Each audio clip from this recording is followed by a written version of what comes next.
সমস্ত খাবার নিয়ে সে পিণ্ড বানিয়ে কি করছে, সে জোরে জোরে মন্ত্র পাঠ করছে। ওম কর্ণাভ্যাং স্বাহা, ওম নাসিকাভ্যাং স্বাহা, ওম চক্ষুভ্যাং স্বাহা।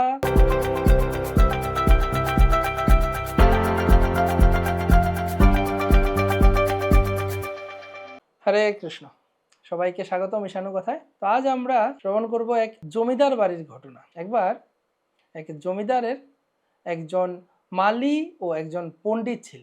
তো দুজনেই সমান জাতীয় ছিল। সমান জাতীয় বলতে কি, যদিও সে মালি ছিল কিন্তু কিভাবে বৃক্ষের যত্ন গ্রহণ করতে হয় সেটা সে পূর্ণাঙ্গ রূপে জানত না। আর আরেকজন, যদিও সে অনুসার বিসর্গ বহু পড়েছে, অনেক কিছু জানে, কিন্তু তার কোনো কাণ্ডজ্ঞান ছিল না। তো একদিন জমিদার তার বাগানে প্রবেশ করে তিনি দেখতে পেলেন মালি গাছের যত্ন নিচ্ছে। তো তিনি একটু এগিয়ে গেলেন, গিয়ে দেখতে পাচ্ছেন যে মালি কী করছে, গাছে জল দিচ্ছে। তো তিনি জিজ্ঞাসা করলেন, তুমি কি করছো?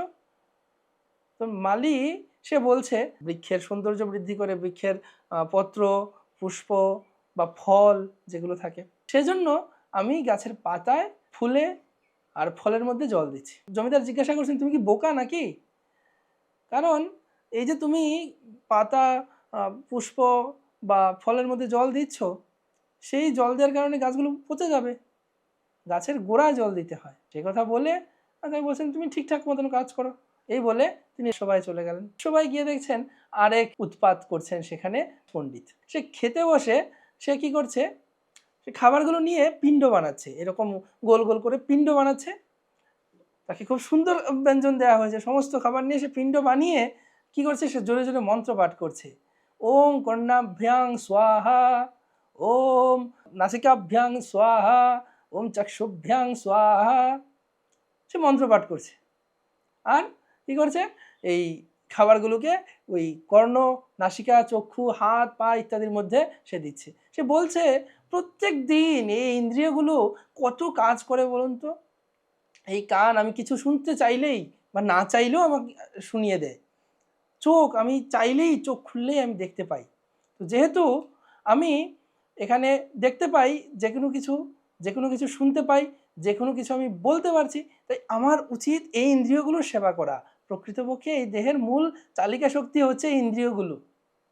উদরে খাবার দিয়ে কি হবে? সে যদিও পণ্ডিত কিন্তু প্রকৃতপক্ষে সে বোকা। আর সেই যে আমরা মালির কথা বললাম, আমরা শুনে বলবো যে হ্যাঁ সে বোকা।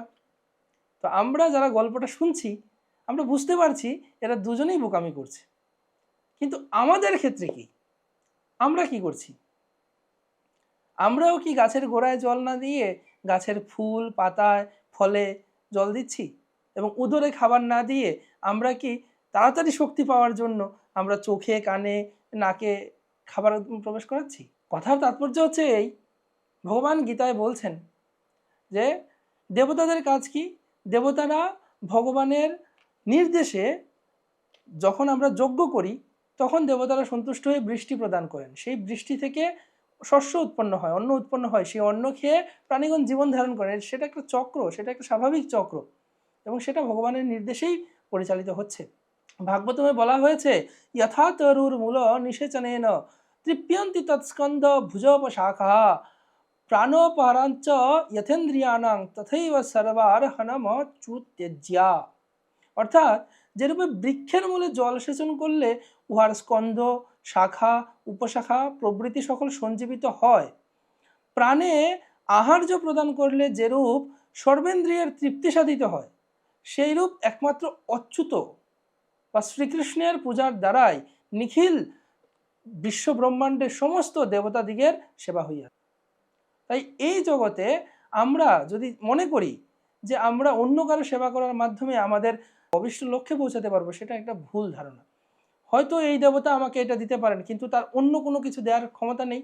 আর দেবতারা যদি আমাকে দেনও, তিনি কোথা থেকে পারমিশন পাচ্ছেন? মানে ভগবান দ্বারা যদি সেটা অনুমোদিত হয়, তখন আমরা সেটা লাভ করতে পারি। সেজন্য আমরা একটা কথা শুনে থাকি, বলা হয় তস্মিন তুষ্টে জগৎ তুষ্ট। কারণ ভগবান যখন তুষ্ট হন, তখন সমস্ত জগৎ তুষ্ট হয়ে যায়। তাই আমাদের এই বোকা পণ্ডিত বা বোকা মালির মতো গাছের ফল, পাতা বা নাকে খাবার দেয়া এরকম করা উচিত নয়। আমাদের বুদ্ধিমান হওয়া উচিত। আমরা পরমেশ্বর ভগবান শ্রীকৃষ্ণের চরণে আত্মসমর্পণ করা উচিত। কারণ ভগবান বলছেন পত্রম পুষ্পম ফলম তোয়ম ইয়মে ভক্তা প্রয়চ্ছতি, যে ভক্ত প্রীতি সহকারে আমাকে পত্র পুষ্প ফল জল প্রদান করেন আমি তা গ্রহণ করি। আমাদের উচিত ভগবানের সেবা করা, তখন ভগবান সন্তুষ্ট হবেন, এবং যখন ভগবান সন্তুষ্ট হবেন তখন আমাদের সমস্ত বাঞ্ছা পূর্ণ হয়ে যাবে। হরে কৃষ্ণ।